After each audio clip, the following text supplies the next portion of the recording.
What's up guys, Master Dexman. So ngayon tuturuan ko kayo paano mag-setup ng dalawang EQ and dalawang crossover sa tatlong amplifier. So ngayon i-demo ko sa inyo kung tuturuan ko paano mag-setup ng mga wirings or paano yung pag-flow ng mga wirings ito. So panoorin nyo lang video na to, boss. So sa equipment sa gagamitin natin, meron tayong mixer, dalawang crossover, dalawang EQ. So yung isang EQ is gagawin natin pang sub. And yung isa is gawin natin yung pang mid high. So ito yung pang mid high natin, yung 31 bands, para malaro natin yung mga frequency. Kasi may frequency dito na 500, 600. Maiba nyo talaga yung frequency sa mid. And ito, yung 15 band is gawin natin yung pang sub. So ilang frequency lang magagamit kasi dito sa sub is lang 6 bands or or 5 bands. So sa amplifier na magagamitin natin is gagamit tayo ng Joson na amplifiers. Tapos sa speakers naman is meron tayong dalawang mid-high and dalawang sub for vlog lang or pang demo lang. So simulan natin. For stereo setup, gagamit tayo ng ng main outputs.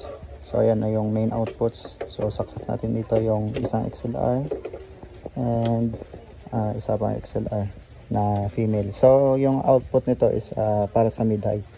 So saksak natin dito sa likod ng ating processor. So yung mid-high natin is itong 31 band, channel A and channel B. And then yung sa sub natin is mag-aux out tayo or mag-FX out. Dito walang aux out kaya gagamitin ng FX out lang. So sandali kukuha ko ng cables.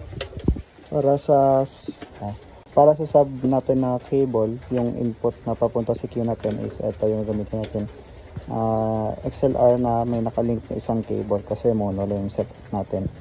So yung dulo nito is PL. So dito natin isaksak sa FX out kasi wala tayong aux out, kaya dito natin isaksak sa FX out lang. Pwede rin siguro dito sa phones para ma-adjust nyo yung sub niyo, yung volume. So yung dulo nito is ay papunta sa ating EQ na pang sub, yung 15 band.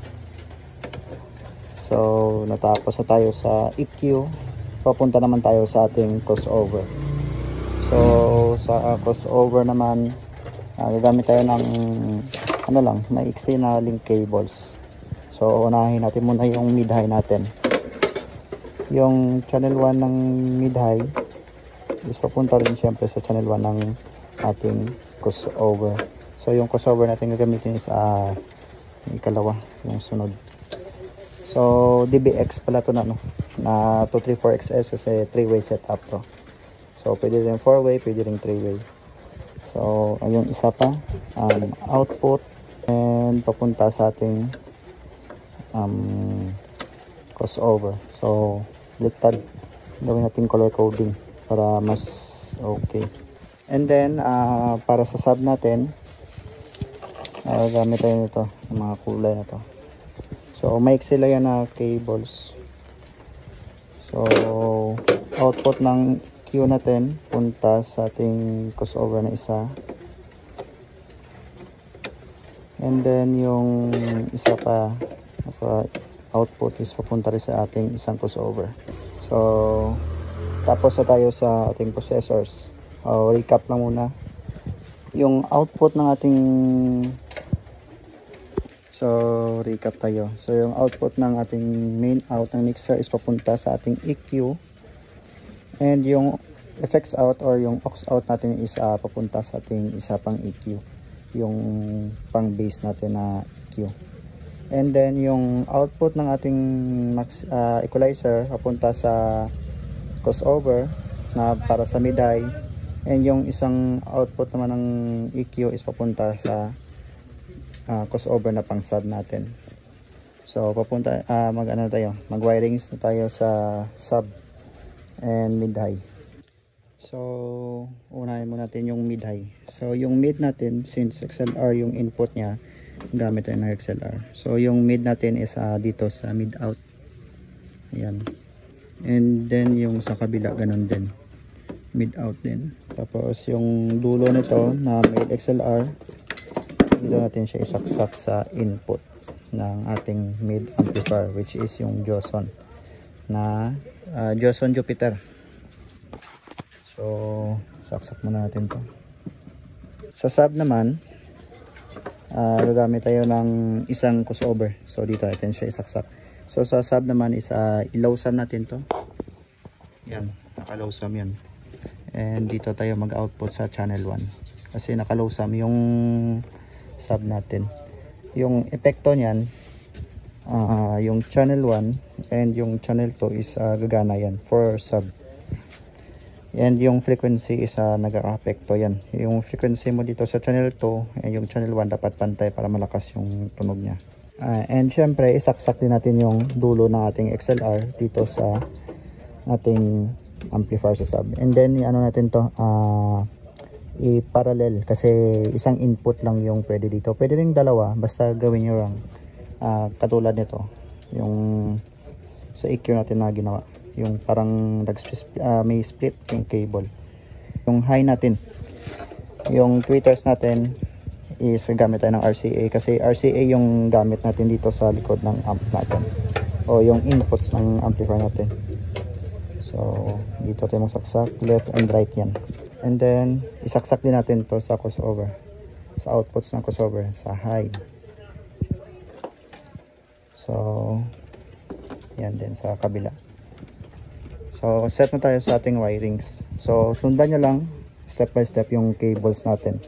So medyo ano yung cables natin dito sa likod eh.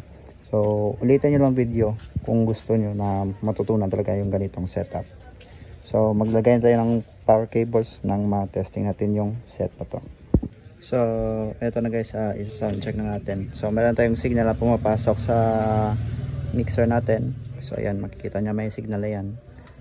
So unahin natin i-on yung processors muna bago yung amplifier. So ito nakapatay pang amplifiers natin. Sorry, on ko lang lahat. And then mag-volume tayo ng unti-unti lang muna para sa ating tweeter. So yung tweeter natin, yung frequency sa tweeter is ayan, sa akin is naga 1.4k ako na frequency sa tweeter. So depende rin sa taste ninyo kung ano ang pag-adjust ng tweeter ninyo, kung medyo may vocals or puro sit-sit lang or kalansing lang. So kung gusto nyo panipisin yung tweeters ninyo, ilagay dito sa 2.4k. So yan ang setup natin sa sa midahin natin na frequency. Sa sub naman, yung frequency dito is between 140 and 140. So yan lang. Minsan naglalagay ako ng frequency o nagtutuning ako ng frequency before to 40 Hz. And then yung natin, yung volume natin sa sub is dito lang sa channel 1 lang. So mag sound check tayo. Unahin natin sound check is yung tweeter. So half volume na tayo dito sa amplifier natin. Yung tweeter natin dito is yan. Ito yung isang channel and ito yung isang channel. Parang hindi tumutunog. Siguro nakamono yung nakamono pa yung setup ko kasi naka-jumper na yan eh. So yung tweeter natin is dito. So channel 1 and channel 2 dito sa high output. And huwag nyo palang pinutin tong invert kasi binabaliktad nyo itong polarity ng tweeters ninyo. And then check natin yung mid. Ayan, meron tayong sa mid. Meron tayong bosses na lumalabas sa mid natin. So kung marinig nyo, wala tayong talagang sabian kasi yung frequency natin is nandito sa 240. Ayan, 240. Kung ibaba mo to, parang may bass yung mid natin o nagiging low mid. And then i-on itong 40 Hz na low cut kasi mid purposes na naman yan. Or depende sa inyong reference. Since okay naman yung mid natin and yung high natin, dito naman tayo sa sub. So sa sub natin, so wala palang volume. So yung sub natin is nandito sa FX. Ayan, sa FX. And yung volume natin dito, ayan. So bigyan natin ng volume. Tingnan natin kung ayan, may bass na. since sa MCB yan, naglagay ko ng 240 Hz para medyo punchy yung bass natin. So dito naman tayo sa sa pag tuning o pag adjust ng ating EQ. So since MCB and maliit lang naman na speakers, naglalagay ako ng low cut talaga kasi para hindi ano yung speakers masobra ng excursion. So 100 Hz, and dito rin sa kabila ibaba natin tong mid high frequency natin kasi yung ginagamit natin sa sub is 20, 40, 63 and 250 lang. Hanggang 250 lang tayo. Pwede rin lagyan ng 400 pero ako, sa akin nilalagyan ko ito ng konti lang yan yung adjustment ko sa sub ko. And sa mid high natin, so ipatay mo natin itong volume. Full volume na tayo. And sa tweeters, ano lang, half lang tayo kasi maliit lang drivers natin ng tweeter. So sa frequency na ng tweeters natin, 10k. Dito ako nag-adjust ng 10k. And sa mid natin is dito sa 600 or between 350 hanggang 800 Hz. So dyan ako nag-ano lang frequency, and naka plus 12 yun. Then half lang yung volume natin sa ating EQ. So lagyan natin ng sub. So may humming pa kasi baka may mga loose contact sa likod, pero may menosen pa yan So ulitin na music. So ito yung adjustment natin or ng volume para sa sub.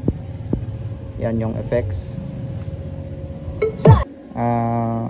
Makokontrol natin yung sub natin kahit wala yung mid high. So ito yung main out natin sa mid high separate yan And yung master out natin ng volume dito sa effects. Kasi ito lang may output yan Pwede dito sa phones pero dito ko nalagay sa effects. Para pwede ma-adjust yung bass. Ayan, pwede mo ma-cut o madagdagan dito sa mixer. And then ito yung sa mid high.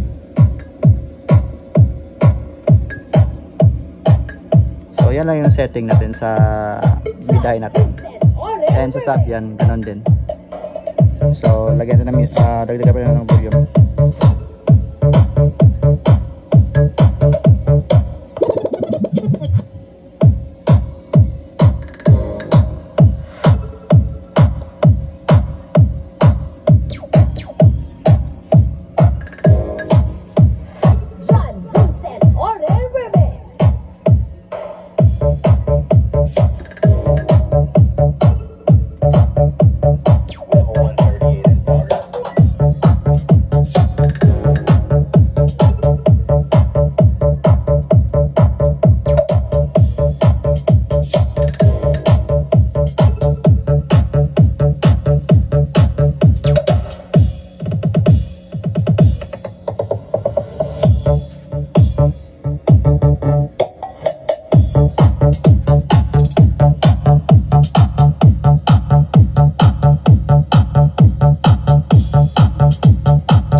So yan lang sa tutorial sa ating mga boss. So sana may natutunan kayo. Kung gusto nyo matutunan talaga, ulitin nyo lang